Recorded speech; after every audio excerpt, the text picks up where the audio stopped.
প্রতিদিন স্নান টান করে যা করি ওরকমই করেছি, প্রত্যেক দিনের মতন স্নান টান করে রেডি হয়ে গেছি। তো এদিকে চলে এসেছি রান্নাঘরে রান্না করতে। আর এদিকে দেখো হাফ মেহেন্দি উঠেই গেছে, এই পাশেরটা অল্প অল্প আছে, আর এদিকে চা পুরো কমপ্লিট হয়ে গেছে। তো চলো তোমাদের দেখাচ্ছি।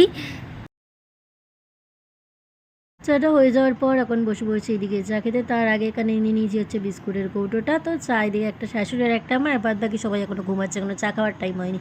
আর এদিকে দেখো ডিম সেদ্ধ করে আলু ভাজাও হয়ে গেছে।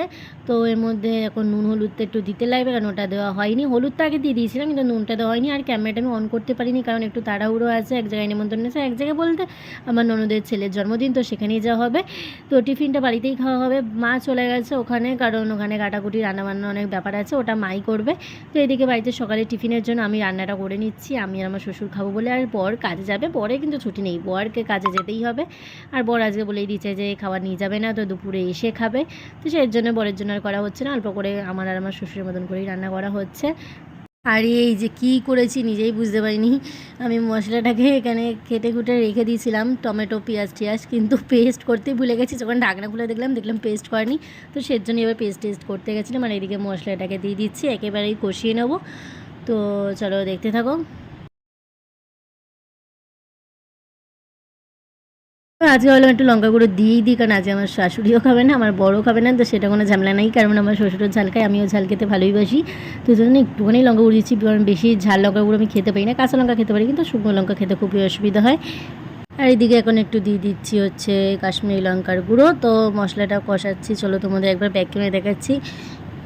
তার আগে বলি যে কষানোর সময় আমি একটু অল্প অল্প করে জল দিয়েই কষাই, নাহলে খুব হ্যাঁচু হয় রান্না করতে করতে। তো একটু জল দিয়ে কষালে কি অতটা হ্যাঁচুটা হতে চায় না, তো সেই জন্যই করা। আর চলো তোমাদের একবার ব্যাক ক্যামেরায় দেখাই কতটা কি হলো। এদিকে রান্নাবান্না সব কমপ্লিট করে এখন বসে পড়েছি খেতে। আর ওইদিকে রান্নাবান্না কমপ্লিট করে দেখো রান্নাঘরে সব পরিষ্কার টরিষ্কার করে খাওয়া দাওয়ার ঢাকা ঢাকা দিয়ে এখন আমি আমার জন্য খাওয়া নিয়ে বসে পড়েছি। এদিকে বাবারও হয়ে গেছে, বড় কাজ বেরিয়ে গেছে, বিছনা তোলাও হয়ে গেছে, ঘরটা একবার ঝাড় দিয়ে দিলাম, বাইকটা বার করলো, নাহলে পুরো ঘর ধুলো ধুলো হয়ে যায়।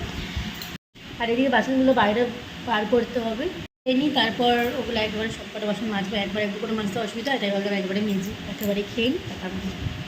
আর এইদিকে দেখো আমার জন্য নিয়ে পড়েছি ডিমের কষা, আর এদিকে হচ্ছে ভাত। সকাল দিয়েই নেমন্তন্নই ছিল, কিন্তু যাইনি, কারণ হচ্ছে মানে ওরও তো খাওয়া নিয়ে যাওয়ার ব্যাপার থাকে। তো ওগুলো খাওয়া নিয়ে যাবে না, তাও আমার শ্বশুর যাবে না, শ্বশুরের জন্য ঘরে খাওয়া করতে হবে। তো একেবারে ভাবলাম টিফিনটা এখান দিয়েই করে যাই, কারণ আবার বাসনগুলোও মাজতে হবে, ছাদের যে জামা কাপড়গুলো নামাতে হবে, অনেক কাজ। আর মা চলে গেছে নেমন্তন্ন বাড়িতে, ওখানে সব কাটাকুটি করছে, রান্নাবান্না করবে, মাই করবে রান্নাগুলো। তো ডিমের কষাটা খুব সুন্দর হয়েছে। ডিমের এরকম ডিম ভাজলে এরকম কালার না হলে না ঠিক আমার ভালো লাগে না খেতে, কালার হবে ভালো লাগে খেতে।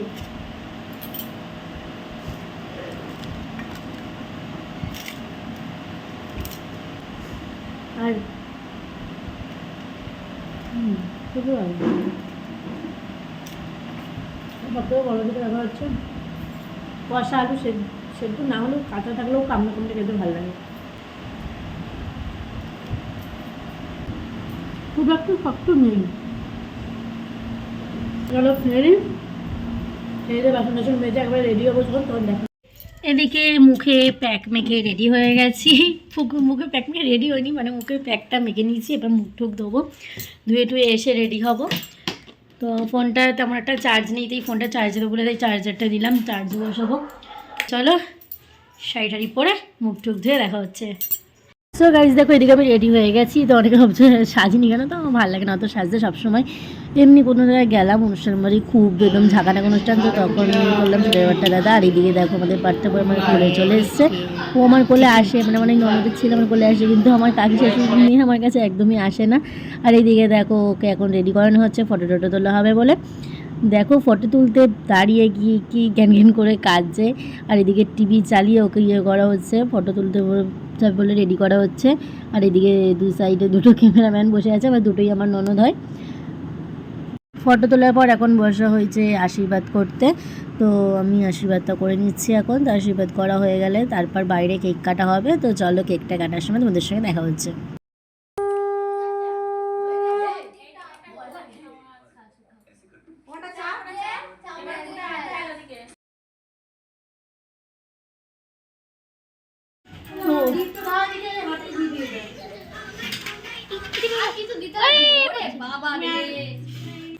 আর এদিকে আমার জায়মা সবাইকে আশীর্বাদ করতে দেওয়া দেখে এবার ও বলছে আমি আশীর্বাদ করবো বলে আশীর্বাদ করতেও শুরু করে দিচ্ছে। আর এদিকে কেকটা নিয়ে এসে রাখা হয়েছিল, ওইদিকে কাজটা মেটানোর পর চলে এসছে এখন হচ্ছে কেকটা কাটতে।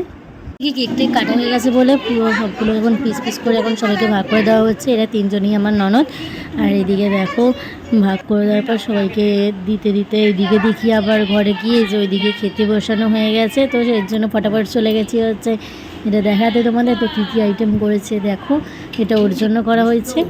আর এদিকে এই দিকটা ওখান খাওয়াতে খাওয়াতে তারপর দেখলাম যে বাইরে খাবার টাবার বাড়ছে, ওইদিকে আমি কেক ঠিক খেয়ে একদম বসে পড়েছি বিরিয়ানি খেতে। চলো তোমাদের একবার আমি তাই বিরিয়ানিটা দেখাচ্ছি। চিকেন বিরিয়ানি করেছিল, স্যালাড করেছিল, চাটনি করেছিল, পাঁপড় করেছিল, পায়েস করেছিল। এদিকে আমি বেশি নিইনি, আর আলুটা একদম হাফ খাওয়ার পর আমার মনে পড়েছে যে আমার এটা অ্যাড করতে লাগবে। তো এরপর খাওয়া দাওয়া করে একটু বসেছিলাম। বাজে রাখবো, হ্যাঁ নাও নাও নাও নাও নাও নাও, এই আর একটা। আর এইটা হচ্ছে আমার কাকি শাশুড়ি মেয়ে, ও আমার কোলে আসতেই চায় না, আসলেই কাঁদে। কিন্তু আজকে দেখলাম এসেছে কিন্তু কাঁদছে না। আর এদিকে আমি চলে এসেছি বাড়ি, সব খাওয়া দাওয়া কমপ্লিট করে ওইদিকে সব সেরে এখন আমি ঘুমাবো। তো চলো টাটা, দেখা হচ্ছে নেক্সট ভিডিওতে। যদি ভালো লাগে তাহলে অবশ্যই লাইক কমেন্ট শেয়ার করতে কিন্তু ভুলে না। তো চলো টাটা।